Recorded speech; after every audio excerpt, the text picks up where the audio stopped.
Bonjour, petite vidéo rapide, sans prétention, euh, pour vous indiquer sur quel sujet je suis en train de travailler actuellement. Donc, dans le pipe actuellement, j'ai trois sujets sur lesquels je travaille.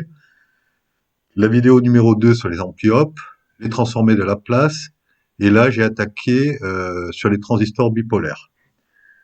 Donc l'histoire c'est pas compliqué. Euh, je vais vous montrer juste les slides. Je vais même pas les commenter. C'est juste pour vous donner un ordre d'idée où je vais. Donc voilà les sujets que je vais essayer d'aborder dans cette nouvelle vidéo. Voilà ceux que je ne vais pas aborder. Les types de transistors, comment on les monte, les autres utilisations. Et je vais commencer d'en bas, c'est-à-dire en revenant sur allumer une LED. Après on montera la diode. On parlera un petit peu de qu'est-ce qu'on est en train de faire là, c'est-à-dire polariser la base du transistor bipolaire, les équations d'une diode, l'impact de la température, ce qui va nous aider après à comprendre ce que c'est une boucle de rétroaction. Quelques montages de polarisation standard d'un transistor bipolaire, et notamment ceux avec du negative feedback. Donc il faudra expliquer qu'est-ce qui est fait avec le negative feedback. C'est pour éviter que votre transistor ne s'emballe thermiquement. Puis les transistors bipolaires, NPN, PNP.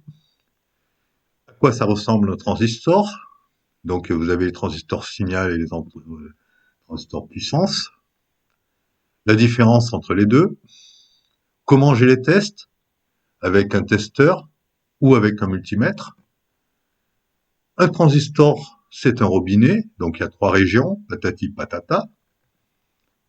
D'accord? Donc les différents termes en français et en anglais pour pas être perdu quand vous allez dans un tutoriel.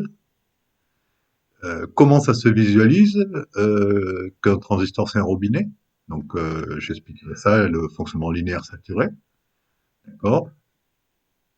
Quelques exemples de courbes créées au simulateur pour vous montrer l'impact de la tension qu'on met au collector sur le courant IC qui circule dans le collector. Une autre vision de la même chose, que vous pourrez retrouver dans certaines datasheets. En termes de puissance, qu'est-ce que ça donne? C'est quoi la puissance qui est dissipée dans mon transistor? Et donc là, on se rend compte que c'est beaucoup de puissance dissipée en linéaire. Quelques paramètres dans la datasheet, on expliquera. En termes de puissance aussi, d'autres paramètres. Et après, on rentre dans l'utilisation d'un transistor bipolaire. En gros, commutation ou amplification. Blablabla. Bla bla bla. L'utilisation en digital électronique pour créer nos puces logiques. En électronique analogue pour faire de l'amplification. D'accord? Un NPN ou un PNP, où c'est que je mets la charge? En haut ou en bas? D'accord? Où est-ce que je me place sur ma courbe? Est-ce que je me mets en cut-off et en saturé? Bon, ben là, il y a des petites étoiles qui vous diront. Et quand j'utilise un amplificateur, où c'est que je me place sur la courbe de la diode? Tati tata. Et ensuite, on va voir les différents montages en amplificateur. Donc, il y en a trois. On les verra. Mais avant de voir les montages, je vais vous expliquer un peu, enfin ce que j'ai compris en tant que débutant, comment ça c'est quoi qu'on essaye de faire avec tous ces résistances autour.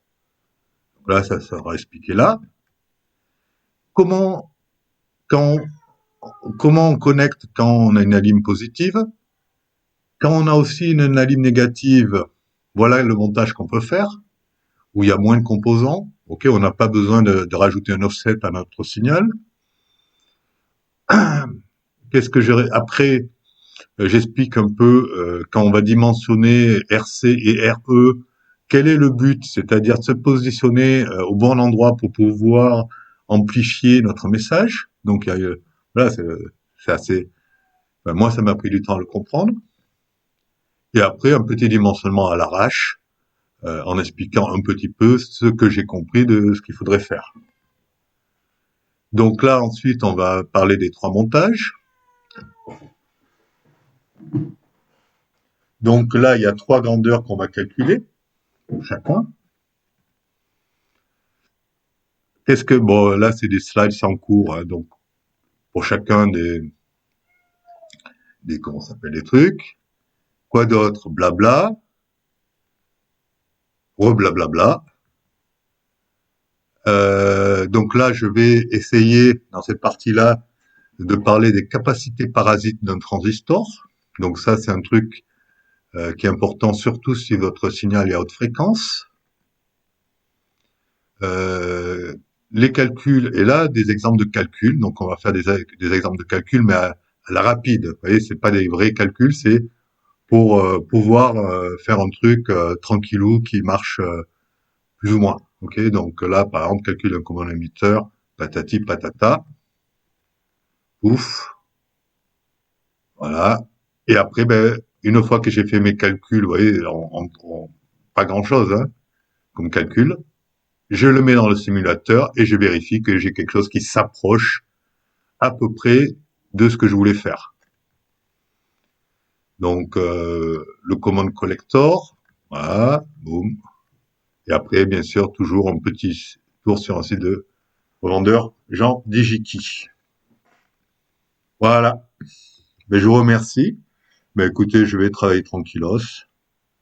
On verra bien. Bonne journée.